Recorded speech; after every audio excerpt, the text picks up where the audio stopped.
प्राचीन काल में गुलिक नाम का एक शिकारी था। वह बड़ा क्रूर था। वह पराये धन को हड़पने में सदा तत्पर रहता था। धन के लिए प्राणियों की, मनुष्यों की हत्या करने में भी उसके मन में हिचक न थी।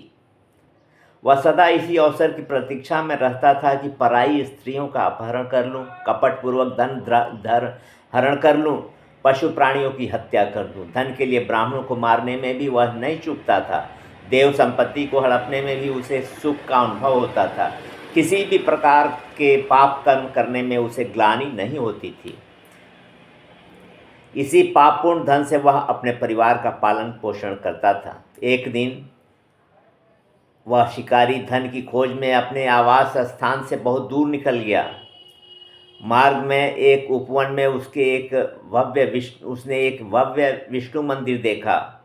वह मंदिर कई स्वर्ण कलशों से सुसज्जित था। भारी भारी स्वर्ण कलशों को देखकर उस गुलिक नामक शिकारी का पापपूर्ण मन नाच उठा। वह उन्हें लूटने की योजना मन में बनाने लगा। इसी उद्देश्य से उसने मंदिर में प्रवेश किया। वहाँ उसे एक ब्राह्मण देवता के दर्शन हुए। तपस्या के तेज से ब्राह्मण का मुखमंडल प्रकाश युक्त था। उस पर ज्ञान एवं प्रकाश की आभा छिटक रही थी। भगवान विष्णु की सेवा ही उनके जीवन की निधि थी। वे सदा सेवा में तत्पर थे।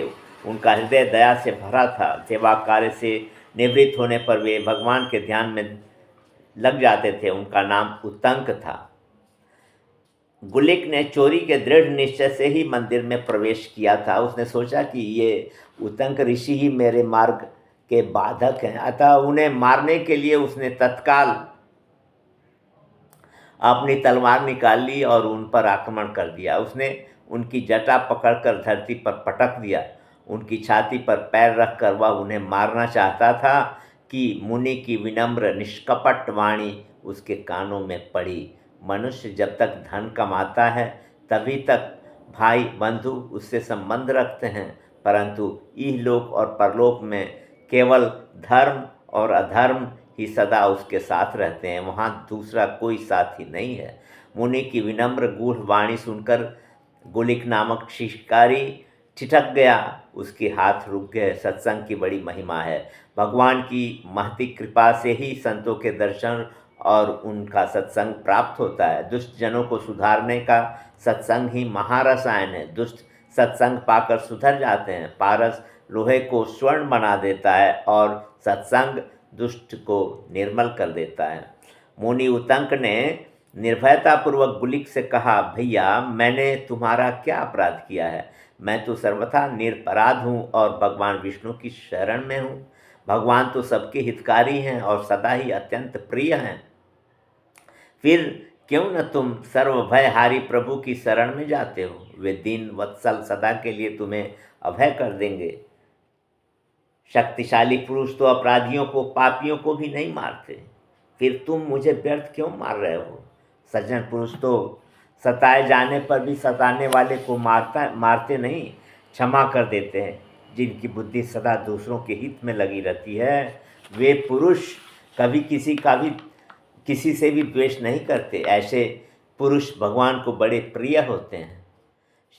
शिकारी, तुम दूसरों का धन लूटकर अपने परिवार का पालन पोषण करते हो, परंतु मृत्यु के समय तुम्हें माता पिता, तुम्हारी पुत्र पुत्रियां, तुम्हारी ममता की समस्त वस्तुएं यहीं इस पृथ्वी पर ही रह जाएंगी। तुम्हारे साथ केवल तुम्हारे पाप कर्म जाएंगे। यह संपूर्ण चराचर जगत दैव के अधीन है, अतः दैव ही जन्म और मृत्यु को जानता है, दूसरा नहीं। ममता से व्याकुल चित्त वाले मनुष्य महान दुख सहते हैं। वे बड़े बड़े पाप करके धन एकत्र करते हैं। उस धन को उसके बंधु बांधव भोगते हैं, परंतु वह मनुष्य अपने पाप कर्मों के परिणाम स्वरूप अकेला नरक यंत्रणा भोगता है। उस पाप कर्म में उसका कोई हिस्सा नहीं बटा सकता। अतः तुम पाप कर्म करना छोड़ दो। ऐसे वचन सुनते ही गुलिक ने महर्षि उतंक को छोड़ दिया। सत्संग, भगवत विग्रह एवं संत दर्शन का उसी की बुद्धि पर प्रभाव पड़ा। उसका हृदय अपने कुकृतियों का स्मरण करके जलने लगा। तब गुलिक शिकारी महर्षि के चरणों में गिर पड़ा और अपने अपराधों के लिए क्षमा मांगने लगा। उसने कहा, विप्रवर, मैंने बड़े बड़े भयंकर पाप किए हैं, अब मेरा उद्धार कैसे होगा? मेरी अब क्या गति होगी? मेरी आयु व्यर्थ चली गई। आत्मग्लानि से पीड़ित गुलिक नामक शिकारी अपने आंतरिक संताप की अग्नि से झुलसने लगा और उसने उत्तंक मुनि के चरणों में ही अपने प्राण त्याग दिए।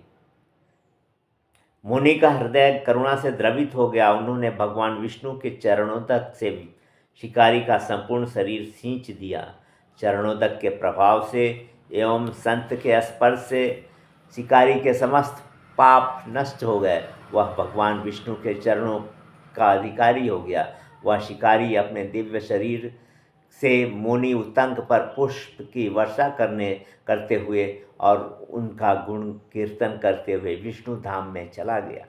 जो मनुष्य किसी के संग से, स्नेह से, भय से, लोभ से अथवा अज्ञान से भी भगवान विष्णु की उपासना करता है, वह अक्षय सुख का भागी होता है। भगवान विष्णु का चरणोदक अकाल मृत्यु का निवारक, समस्त रोगों का नाशक और संपूर्ण दुखों की शांति करने वाला माना गया है।